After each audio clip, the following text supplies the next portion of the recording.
Oh man, it's the grab bag. All right. So I saw it. Godzilla X Kong, The New Empire. And, I know a lot of people are comparing it to Minus One. And I think that's a problem because these are a tale of two very different films. For one, Godzilla Minus One was trying to be in the vein of the original Gojira, dark and serious.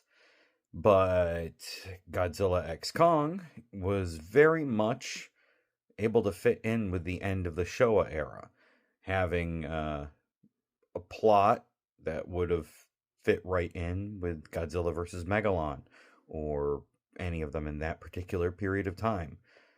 That being said, I really enjoyed Godzilla X Kong.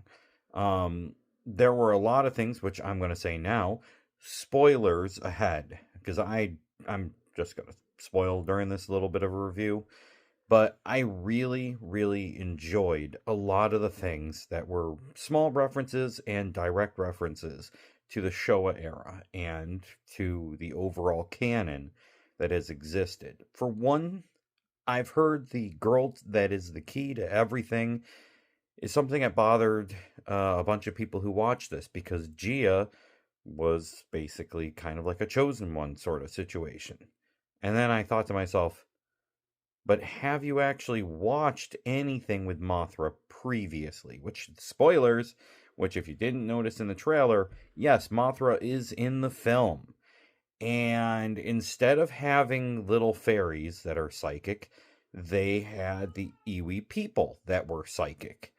And since Gia was supposed to be the last of her people until they went to the Hollow Earth, she started developing psychic powers from a distance. And that was because they were sending a distress signal that she was picking up. So, um, yeah, people kind of got upset because all of a sudden she's like the key to everything because she becomes, begins to develop psychic powers.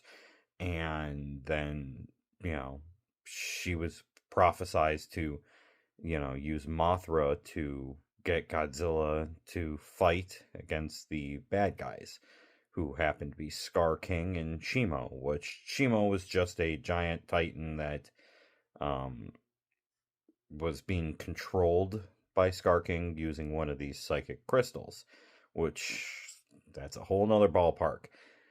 So, the psychic Mothra connection was something that's been in Mothra since the very first Mothra film.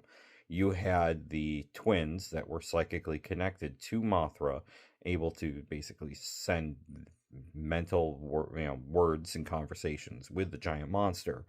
Um, and that is how it's been since the first film. The only difference is instead of it being a little fairy that's, like the size of a Barbie, it was a actual full-size human.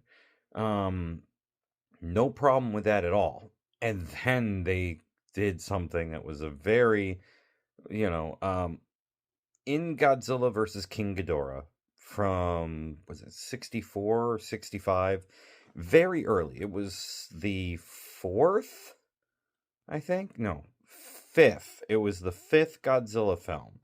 And that's when Godzilla and Rodan are fighting each other, and Mothra gets over there and gets them to stop. So they'll team up against the actual threat, which is King Ghidorah.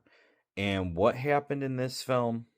Mothra was used to convince Godzilla and Kong to stop fighting and to work together, and using psychic powers to send this message to Godzilla. And I had no problem with that either. If people didn't really understand it, it's like, okay, maybe if you aren't somebody who sat down and watched every single film, but as someone who has sat down and watched every single film, especially all the Mothra and extended Mothra series, which I just recently rewatched Rebirth of Mothra 1, which will be reviewed at another point. Um, the psychic powers being used to convince two monsters to team up instead of fighting each other is not new. So there's another little reference there. The next one is the whole psychic crystals, which everybody keeps talking about Space Godzilla, and some people are saying, The thing is that Space Godzilla was a. So the DNA of Biollante gets sent into outer space, or it was the DNA on Mothra when she flew out to stop some meteor that was coming to hit the Earth, and it floated through space into a black hole, and it became Space Godzilla through the energy out there. Basically, he was eating the energy from the black hole and grew and became a gigantic psychic monster with giant crystals, and these crystals amplified Space Godzilla's power. So seeing these gigantic crystals that give people psychic powers didn't surprise me, because there's already been that in the series, only that was a Heisei film, but still.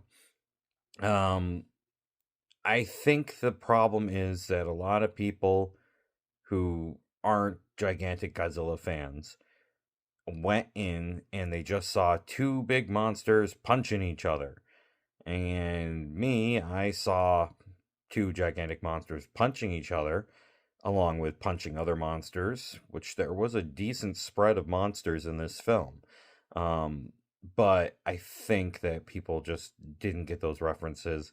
And Scar King, first off, he did some JoJo's Bizarre Adventure poses, and I was dying with some of the stuff that Scar King did. And overall, the film is not the best Godzilla movie. It's a corn dog. It's not the filet mignon. No. It's going to be looked back fondly, but it's not going to be groundbreaking. This is a movie that would fit very well in the late Showa era. Goofy, a little silly, but the fighting's good. You care about the monsters. I really, really liked Kong in this film. Also, he kind of had Kratos from God of War. Not Ragnarok, but the one prior, when he first is going around with his son, calling him boy. That's what I felt with him and his relationship with Zuko. A lot of the human characters were just kind of there for the ride and weren't as important, but we almost could have had an entire film with no words and just the monsters fighting, and that would have been great. But I do have to say, this film overall, very enjoyable. Pretty stupid with certain parts, but fun. The whole thing was fun. And I am very interested to see what they're going to do next, since the director and, part writer, Adam Wingard, he has mentioned he's already has some ideas floating of what he wants to do next. And if Toho is really happy with everything, maybe they can work out a deal for the next monster. Especially because this one seems to be doing so well, Toho might be more willing to allow certain other monsters. I'm still hoping for King Caesar.